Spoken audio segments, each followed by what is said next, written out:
Bonjour à tous. Alors, je vous présente Loïc et Fania.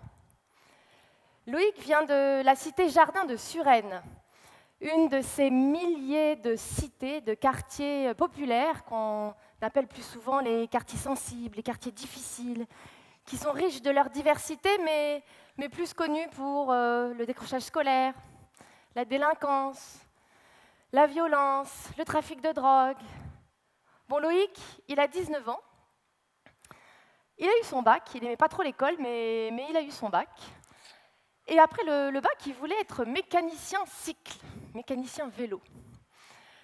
Alors il a cherché une entreprise et puis malheureusement, il n'a pas trouvé d'entreprise.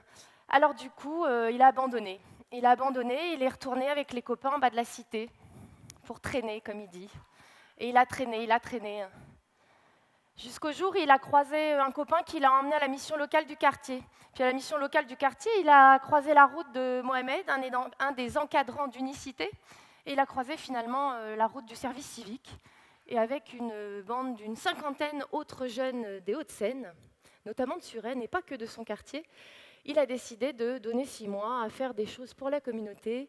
Il s'est lancé comme volontaire cinéma et citoyenneté, avec sa bande de 50 collègues. Ils ont organisé des débats, des ciné-débats dans les collèges et lycées. Ils ont contacté tous les collèges, tous les lycées du quartier, des environs, et ils ont réussi à quand même organiser une dizaine de débats, eux qui, pour certains, avaient encore fait moins d'études que Loïc. Et comme Loïc, ils se sont rendus compte que finalement, ils étaient capables de faire plein de choses. Et que en lui, il y avait une force qu'il ignorait, que finalement, il pouvait être utile à quelque chose, il pouvait servir à quelque chose dans cette société. Et comme il disait souvent, la société dans mon quartier, on a l'impression qu'on la paye, qu'on la subit. Chaque jour, on est juste là pour subir la société. Et bien non, avec cette expérience de 6 mois, il s'est rendu compte qu'il pouvait être acteur de cette société et qu'on attendait quelque chose de lui et qu'il pouvait apporter quelque chose. Alors du coup, Loïc, maintenant, il a plein de projets. Il veut même aller à l'étranger, il veut monter sa boîte, il a plein de projets. Et il s'est rendu compte que finalement, la drogue et tout ça, la délinquance, c'est un engrenage et qu'il a réussi à s'en sortir et il souhaite maintenant, il est d'ailleurs devenu ambassadeur d'unicité du service civique. Il souhaiterait bien que tous ses copains de son quartier puissent s'engager et se rendre compte de ce dont ils sont capables, comme lui. Fania, elle, pas du tout le même parcours. Fania était une brillante élève. Alors Fania, elle a réussi à rentrer à Dauphine et elle a étudié jusqu'à avoir son master en sociologie et sciences de l'éducation. Et puis avant d'aller en master 2, elle s'est dit, il faudrait quand même que je fasse une petite pause pour réfléchir à ce que je veux faire. Et donc elle aussi a croisé la route du service civique d'unicité. Elle a fait le choix de passer ces 8 mois, parce qu'elle c'était 8 mois, à monter un projet solidaire qui lui tenait à cœur. Quelque chose qui la choque, c'est les stéréotypes liés au genre, les stéréotypes entre hommes et femmes. Alors, elle est rentrée dans une petite pépinière de jeunes entrepreneurs sociaux, et en service civique, tous, et elle a lancé des débats avec les enfants, là en école primaire, sur l'égalité femmes-hommes. Des témoignages comme Loïc, et elle aussi, évidemment, a appris beaucoup.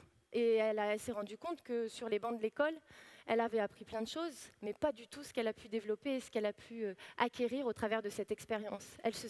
Elle a rencontré des gens qu'elle n'aurait jamais rencontrés de sa vie, évidemment des Loïc, des gens qui viennent de milieux beaucoup plus défavorisés que le sien, qui n'ont pas fait d'études et qui sont pleins de force. Et elle s'est rendue compte que c'est ça la société.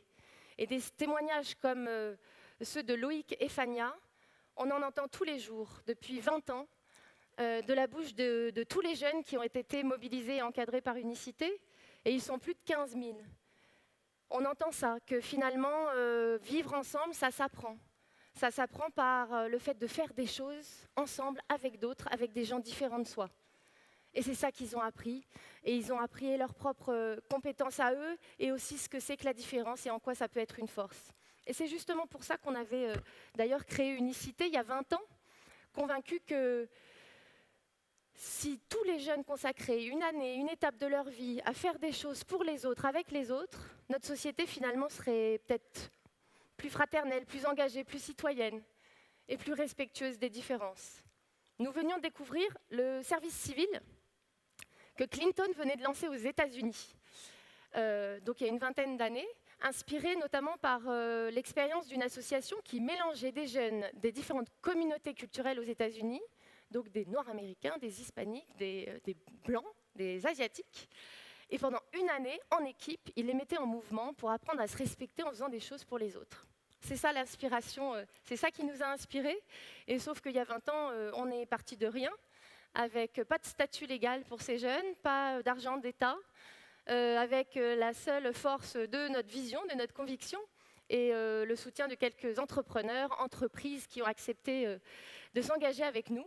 Et nous avons finalement été chercher des bac-5, des bac+5, des jeunes bacheliers, des jeunes croyants, catholiques, chrétiens, musulmans, juifs ou athées, non-croyants, agnostiques, des jeunes dans les cités, des jeunes dans les beaux quartiers.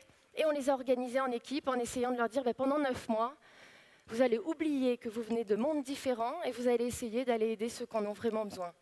Des sans-abri, des personnes âgées isolées, des enfants dans les cités.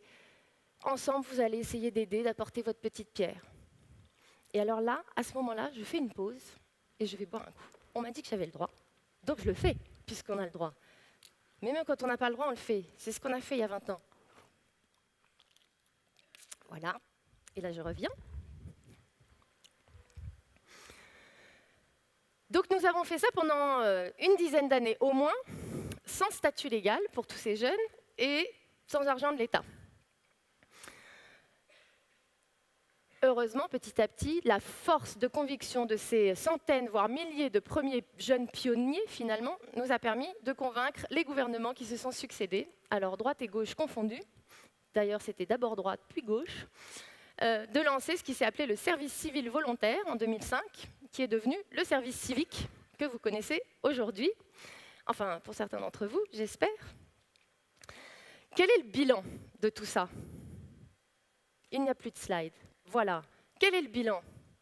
50 000 jeunes mobilisés en service civique en 2015. Ils vont être, puisqu'on n'a pas complètement fini l'année 2016, ils vont être presque 100 000 en 2016. Mobilisés auprès de dizaines de milliers d'associations, d'écoles, d'hôpitaux, de maisons de quartier, de centres d'hébergement de personnes dans la rue, de collectivités locales. Des dizaines de milliers d'organisations qui ont accepté de leur donner leur chance. 95% de taux de satisfaction. Et puis évidemment, des jeunes qui derrière s'engagent plus. Ceux qui ne s'engageaient pas, au moins 1 sur 2 s'engagent derrière. Ils votent 2 fois plus que les autres. Et à Unicité, où on a au moins 75% de jeunes qui, comme Loïc, ont à peine le niveau bac, voire 35% n'ont pas atteint le bac, 82%, 6 mois après, retrouvent un boulot, repartent en formation, ils sont de nouveau en mouvement parce qu'ils ont gagné confiance en eux. Alors, il n'y a pas de slide, voilà. Mais vous allez me dire, tout ça est très bien, ça existe, c'est le service civique. Mais sauf que ça n'est pas fini. C'est pour ça que je suis là. Il faut aller beaucoup plus loin. Si on veut que ça devienne une étape naturelle dans la vie de tous les jeunes, ce n'est pas 100 000 jeunes qu'il faut par an, c'est 800 000 jeunes qu'il faut viser par an. Et il ne faut pas juste placer des jeunes dans des structures sur des missions bidons. Il faut quelque chose de qualité. Il faut un service civique qui soit vraiment universel, connu et accessible à tous, où on mobilise les jeunes sur... Est-ce qu'on peut avoir la slide d'après? Voilà, merci. Sur des missions collectives où ils peuvent justement faire se rencontrer Loïc et Fania. Il faut que ce soit des missions qui leur permettent d'être là en tant qu'être humain, pas d'être là en tant que technicien. Donc d'apprendre à être... et d'apprendre à être avec les autres, à être juste humain et fraternel. Et il faut un encadrement de personnes bienveillantes. C'est ça qui a permis à Loïc de se rendre compte qu'il était capable de quelque chose. Parce qu'autour de lui, il y a un encadrant, quelqu'un qui lui a dit qu'on avait confiance en lui, qu'on comptait sur lui, et aujourd'hui encore qu'on compte sur lui. C'est ce genre d'environnement qu'il nous faut arriver à développer. Alors je lance un appel. Je lance un appel à vous tous autour de la salle. Je lance un appel d'abord, évidemment, aux jeunes qui sont ici. Il faut vous engager. Que vous ayez ou pas fait des études, il faut vous engager. On a besoin de tout le monde. Et c'est une expérience dont vous ne sortirez jamais indemne. Vous ne pourrez pas la vivre demain. C'est le bon moment. Quand on n'a pas encore commencé une carrière professionnelle, quand on se cherche, c'est exactement à ce moment-là qu'il faut s'engager. C'est 8 mois de sa vie d'investissement. Je lance un appel aux parents, aux éducateurs. Donnez confiance à vos enfants. vous dites pas, ça c'est le bas de CV dont personne ne veut. Vos enfants, ils en sortiront grandis, ils en sortiront différents et ils ne le regretteront jamais. Je lance un appel à toutes les responsables parmi vous, responsables d'associations, de communes, les élus locaux, des gens qui travaillent dans des hôpitaux. Confiez des missions à des jeunes. Je vous ai dit 100 000 jeunes l'année dernière, il nous en faut 800 000. On a besoin que vous ouvriez vos portes et que vous confiez des missions intéressantes aux jeunes. Je lance évidemment un appel aux chefs d'entreprise, aux citoyens lambda pour qu'ils nous soutiennent. Et évidemment, il paraît qu'il y a quelques politiques ici autour de la table. Alors ceux qui candidatent pour les élections présidentielles futures ne sont pas là, mais ceux qui candidatent peut-être pour les élections législatives futures, peut-être qu'on en a dans la salle.